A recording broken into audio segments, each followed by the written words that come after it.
大家好，这里是宋诗新语。那前几天我们报道过，韩国低温域超导协会24号开了一个闭门会议。那现在今天他们公布了多家高校的验证结果，包括釜山大学、首尔大学、浦项科技大学和汉阳大学呢，都没有确认超导性。那韩国超导低温学会它的验证委员会呢，在今天的这个第4次书面简报里边说呢，那采用量子能源研究所发表论文的制造方法用这个来单独复现LK99那么生产出了单晶，但是呢都失败了就是超导的研究都失败了。根据验证委员会介绍目前韩国正在进行可重复实验的，就是复现的机构呢，包括庆熙大学量子材料研究实验室，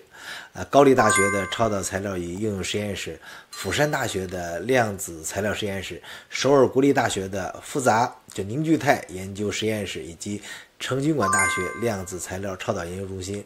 另外呢，成均馆大学的电子活性能源材料实验室和浦项科技大学物理系以及汉阳大学的高压研究中心，这8个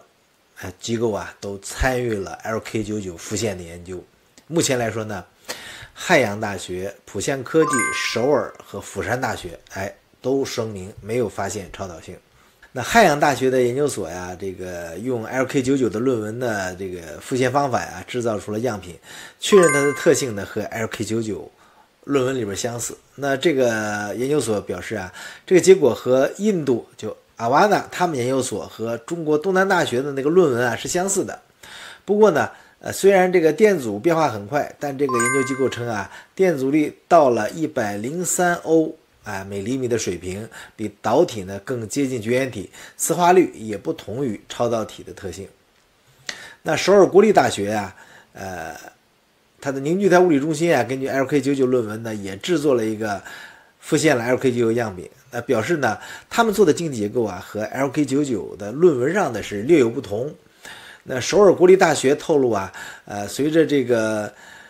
温度的降低呢，那么所制造的样品的电阻力增加5到10倍，磁化力测试结果呢总体上显示为较弱的抗磁性特征。釜山大学的量子材料实验室也按照 LK99 的制造方法进行了复现，那么包括这个稍微改变了合成就是前体的这个比例，合成了2种类型的复制样品。具体来说呢他们把这个第一步就是这个比例呢调整为5:6就这个图上的就是第二步呢是6:6来合成那么测量第一个合成样品的电阻结果显示呢这个低温下电阻增加就是半导体特性比较明显，在 150K 到 180K 就是负123度到负93度之间观察到了电阻变化，但判断电阻的降低它不是因为超导导致的。那这个实验室说呢，那第二个合成样品的这个测量呢还在进行中。那浦项科技大学的物理系的一个研究小组在与论文无关的过程中产生了单晶结果呢这个单晶样品证实了非导体的特性。验证委员会说呢，这个和马普德国马克思普朗克研究所所公布的结果相同。大家还记得马普那个彩色那个东西对吧？这就是韩国最近这个复现的情况。那么核查委员会就是个 KSSC 说呢，从目前国外的复制实验结果呢可以看出来各家研究机构实际上复现结果生产出来的 LK99 样品呢是区别不大的。所以呢这是今天KSSC 也就韩国低温域超导协会的第4次的书面报告。那这个书面报告里边其实也是照本宣科就是你们照这些论文帮我做一下因为 KSSC 呢并不是个政府组织，它实际上是一个民间的这个科技组织。当然了，韩国国内对于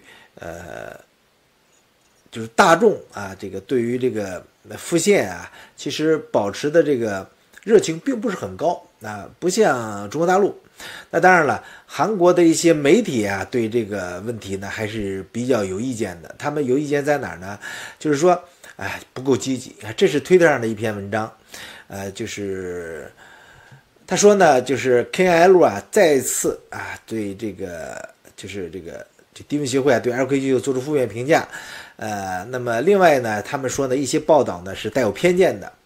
即使是按照你原来的论文里边的这个路线来做，结果也不一样。他说与中国相比我们的大学研究是非常懒惰的，没有表现出热情和积极性。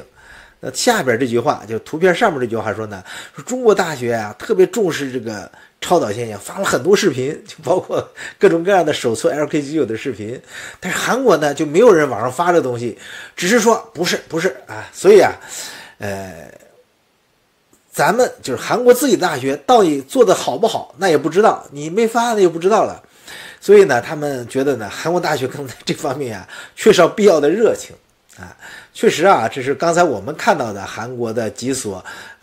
验证这个 LK99的，在 KSSE 主导下做研究的。可是中国大陆这个主动投入到复现 LK99 手搓这个十分超导的这个大学可能不止这些，还有很多民间的，是吧？那么这里边呢，既有搞理论研究的，也有搞这个炼丹的。所以这个韩国媒体呢，就是表示比较失望。那前面我们其实讲过，韩国媒体就是韩国的科研机构他们的经费控制是比较严的，并且呢有一套非常复杂的问责机制。就是你这导师要换个方向，学生想换个方向那不要可能的。你不像咱们这个网友说烧就烧起来了，费用控制的严，监察的也严。但是在中国大陆呢，可能很多学校呢有一定自主权，特别如果是比较导师比较有权限的、有费用的，可能这一炉子说练就练出来了。所以现在呢，韩国人觉得呢，哎呀，你看中国人家这个对于这个东西表现出那么大的热情，咱们自己反而不热情。这是关于韩国低温超导学会发布了书面报告之后给大家一个简单介绍。